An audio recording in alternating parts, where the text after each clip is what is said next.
I just lift off that unworthiness right now. I lift that off you. Because you've been in seasons and times and relationships that have tried to define your value.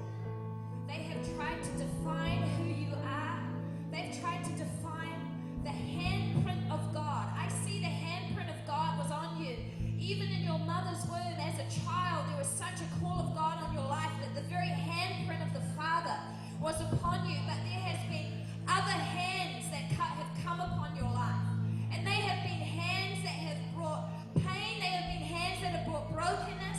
They have been hands that have hurt you. And the Father tonight is going to lift off the imprint of those hands. So I went on the Friday and we had a really good night, really got into all the worship and everything. And I got some prayer, but I really felt like my head and my heart were in two different places. My heart wanted to accept everything she was saying, but my mind was telling me no.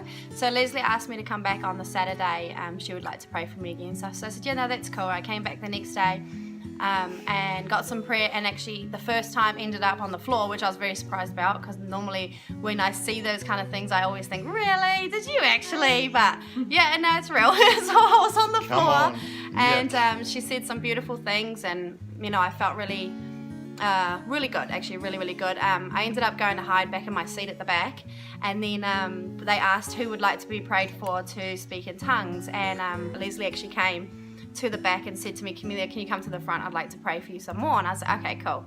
So I went up to the front, and before I knew it, I was on the floor again. Yeah, come on. And she was praying for me, and then she started saying things about casting out spirit of suicide, spirits of depression, anxiety, condemnation, all things like that. And I just began to cough uncontrollably. And I just kept going. The more things she mentioned, the more I was coughing. She wasn't sick? No, I wasn't. Before that, I didn't have a cough at all. And so yeah, cough, but it was from like the pit of my stomach kind of cough. And when she finished what she was saying, the cough just instantly stopped, and I just felt so at peace. And wow. I sat up, and for the first time ever in my life, I felt like my heart and my head were the same thing. I was, like they were connected.